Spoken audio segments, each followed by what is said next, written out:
Pemirsa, saatnya kami hadirkan sejumlah informasi utama dalam Top Topik berikut.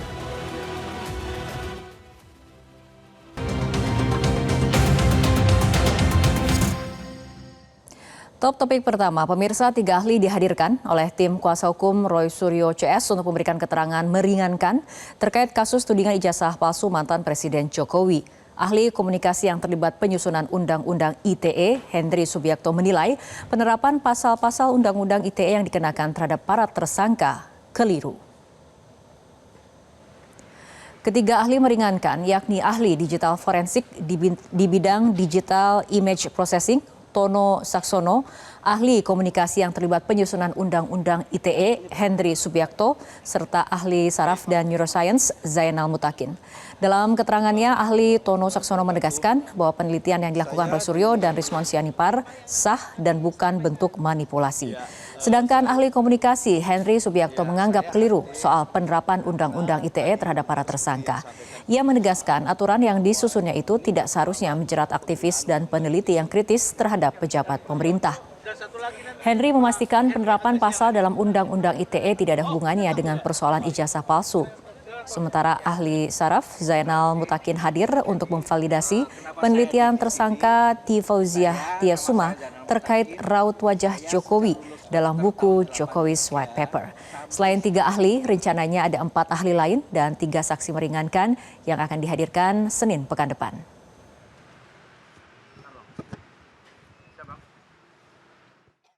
Mereka sudah merekayasa kan gitu ya, memanipulasi. Itu sama sekali tidak betul karena anunya itu ya mengedit manipulasi itu bukan karena tujuan dari image processing adalah sebetulnya memperoleh enhanced image. Enhanced image itu adalah derivat hasil foto yang asli image ya, foto asli kemudian dianalisis, itu namanya enhancing. Memperbaiki citra itu agar bisa lebih interpretable. Ini kasus yang sangat jadi perhatian publik saja, penerapan Undang-Undang ITE-nya nggak benar. Ada pasal-pasal yang bukan diperuntukkan untuk persoalan seperti ini, yaitu pasal 32, pasal 35, pasal 28 ayat 2, bahkan juga pasal 27A itu pun juga tidak tepat ya. Tapi masih dipaksakan. Makanya saya hadir. Saya hadir karena apa? Jangan sampai Undang-Undang ITE ini dipakai untuk jeratin orang-orang yang berbeda pandangan politiknya dengan negara atau pemerintah. Ini kasus yang sangat jadi perhatian publik aja, pemanfaatan dan penerapannya salah. Selalu Undang-Undang ITE, saya sebagai orang yang ikut terlibat dari tahun 2007 sampai tahun 2022 mengurusi persoalan ITE, terpanggil, miris saya melihat ketika Undang-Undang ITE dipakai untuk menjerat para aktivis-aktivis yang kritis. Itu akademisi, itu saya datang di sini. Makanya saya nanti akan menjelaskan kepada aparat, kalau sama orang yang ikut membuat saja nggak percaya, mau sama siapa lagi?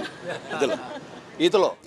Terkait polemik penggunaan Undang-Undang ITE dalam kasus tudingan kasus dugaan ijazah palsu Jokowi, Sekjen Pradi Bersatu Ade Darmawan menjelaskan silakan kedua pihak membawa seluruh bukti ke pengadilan untuk menjadi bahan rujukan hakim dalam memutuskan perkara. Kalau kita berbicara penerapan hukum, ya, kalau dikatakan bahwa pasal ini tidak sesuai, kemudian ini tidak harus digunakan oleh penyidik dan lain sebagainya. Bahwa kemudian ini kan kita by proses tahapan. Kalau kita berbicara bahwa saya yang buat ini harusnya tidak begini, ya sudah, itu kan pendapat ahli. Pendapat ahli adalah salah satu keterangan di dalam 184 terkait KUHP atau KUHAP, hukum acara, ya, bahwa ada bukti keterangan ahli.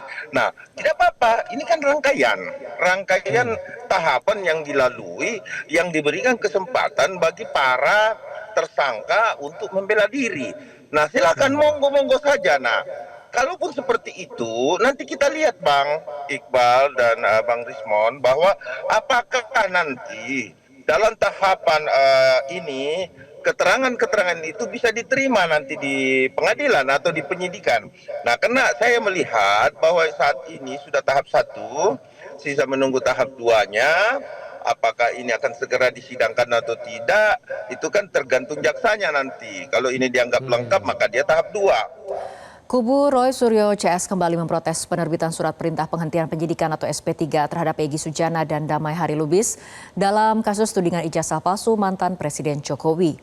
Mekanisme restoratif justice dianggap tidak bisa diterapkan jika merujuk ketentuan KUHP yang baru.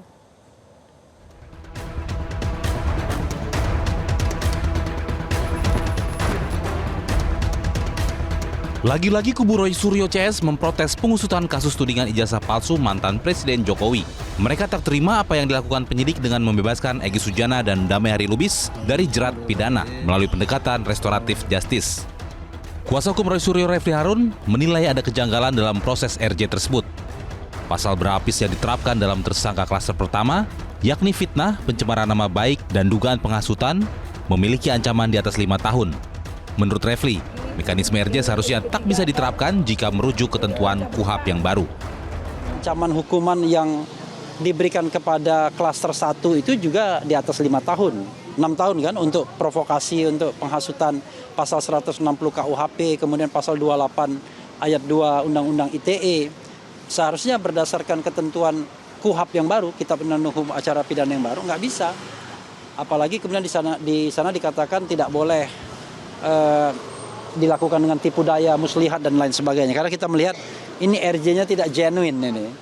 Ini RJ-nya seolah-olah ada rekayasa tertentu. Nah, kita juga nanti mempermasalahkan yang terkait dengan kehadiran 2 penyidik ke Solo, istimewa sekali. Ya kan? Memang kalau kita lihat RJ itu ada 2 kemungkinan. RJ itu bisa inisiatif pihak pelapor atau pihak terlapor, ya. Tetapi bisa juga inisiatif penyidik dalam proses penyidikan. Tetapi yang nggak gitu-gitu amat lah sampai nganter ke Solo dan lain sebagainya. Nah, meski demikian, Kabid Humas Polda Metro Jaya Kombes Pol Budi Hermanto memastikan penyidik telah menghentikan proses penyidikan terhadap Egy Sujana dan Damai Harilubis. Ia meminta semua pihak untuk memahami proses RJ yang ditempuh Egy dan Damai Lubis.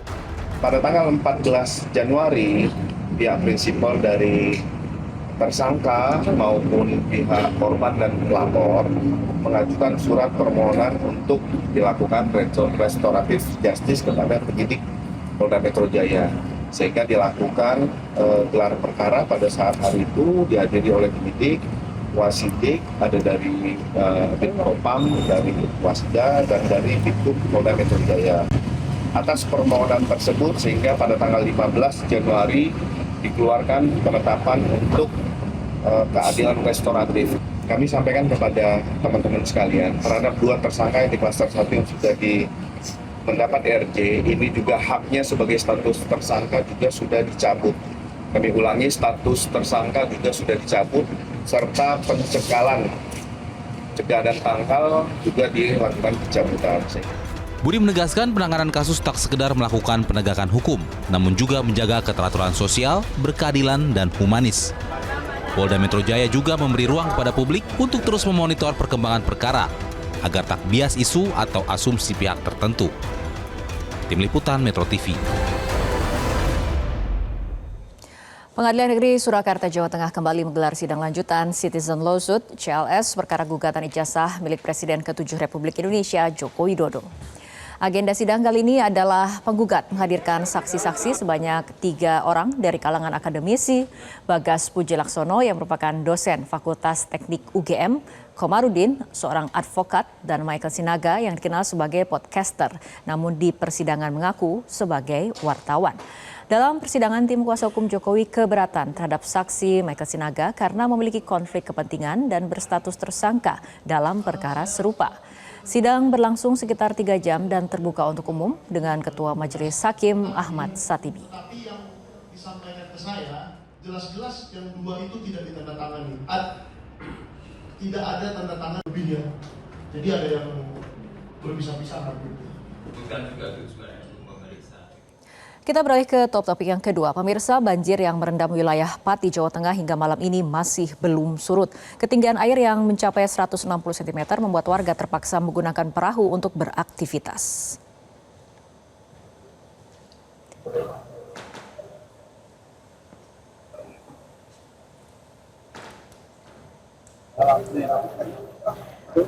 Beginilah kondisi banjir yang masih melanda sejumlah desa di Kecamatan Juwana, Kabupaten Pati, Jawa Tengah. Tingginya genangan air membuat aktivitas warga lumpuh total.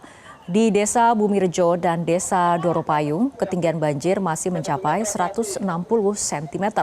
Kondisi ini memaksa sebagian warga mengungsi ke tempat yang lebih aman, sementara warga lainnya memilih bertahan di rumah dengan membuat ranggong atau tempat tidur darurat di atas genangan air. Banjir yang telah berlangsung selama 10 hari ini membuat persediaan logistik warga semakin menipis. Pemerintah desa berharap adanya bantuan segera dari pemerintah daerah setempat guna memenuhi kebutuhan dasar warga yang terdampak banjir. Berdasarkan data Badan Penanggulangan Bencana Daerah atau BPBD Pati, hingga malam ini tercatat sebanyak 136 desa di 12 kecamatan masih terendam banjir. Warga berharap banjir segera surut agar aktivitas kehidupan dapat kembali normal.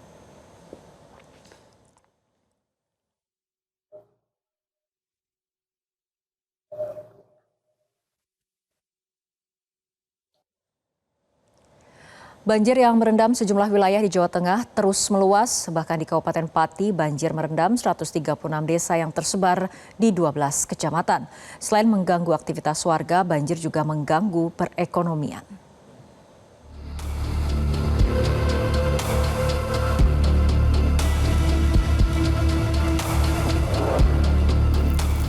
Banjir yang terjadi di sejumlah daerah di pesisir pantai utara Pantura, Jawa Tengah terus meluas. Di Kabupaten Pati, banjir terjadi lebih dari sepekan dan belum menunjukkan tanda-tanda surut. Bahkan ketinggian banjir terus bertambah dan jumlah desa terdampak semakin luas. Data BPBD Pati, banjir merendam 136 desa yang tersebar di 12 kecamatan. Tidak hanya permukiman warga, banjir kini juga merendam sejumlah pengungsian seperti di Desa Kedung Pancing, Kecamatan Juwana. Ketinggian air terus bertambah ya? Terus bertambah. Ini netep, Pak. Tadi berkurang sedikit. Nanti kalau ada air laut pasang, mesti tambah lagi. Tambah lagi. Pak, ini ada berapa rumah yang terendam di Pak? Sekitar 200-an. Hampir semua rumah di Kedung Pancing sudah terendam. Berarti ketinggiannya air berapa? Ketinggian air antara 20 sampai 165 cm.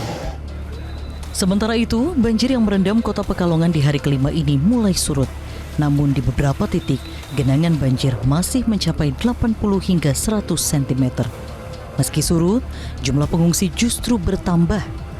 Warga yang sebelumnya bertahan di rumah akhirnya memilih mengungsi karena kesulitan mendapatkan bahan makanan. Wagub Jawa Tengah Taj Yassin yang mengunjungi pengungsian Masjid Al-Karomah menegaskan kebutuhan dasar pengungsi harus diutamakan dan Pemprov akan mengawal proses penanganan banjir hingga benar-benar pulih. 2026 insya Allah akan kita kerjakan. Harapannya tidak terulang lagi banjir yang ada di Pekalongan Barat ini dan sekitarnya. Itu yang kami tadi juga saya tanya ke Pak Wali Kota, atau mungkin ada cara-cara lain, termasuk kalau saya melihat yang parah ini ada di dalam, artinya ini drainase yang perlu kita tata lagi.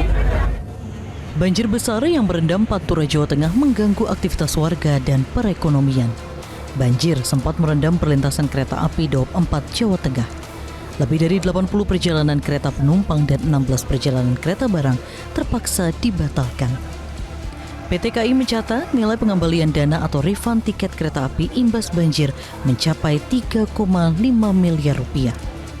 Banjir Pantura, Jawa Tengah juga mengganggu distribusi dan biaya logistik makin membengkak. Tim Liputan Metro TV. Selanjutnya ke top topik ketiga, pemirsa. Sopan, seorang kepala dusun di Lampung Selatan, Lampung mendadak viral karena mahasiswa KKN di Lampung Selatan mengunggah fotonya yang dinilai wajahnya mirip dengan Presiden Prabowo Subianto. Berikut informasinya, tunggu apa lagi bersama Kata Oma.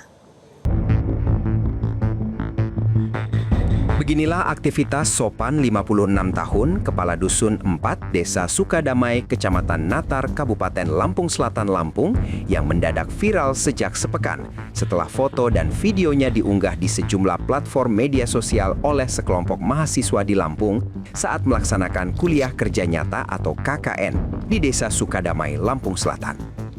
Setelah menjalani profesinya sebagai petani, Sopan tak melupakan tugasnya sebagai aparatur pemerintahan desa yang menjabat kadus di tempat tinggalnya sejak 15 tahun lalu ini.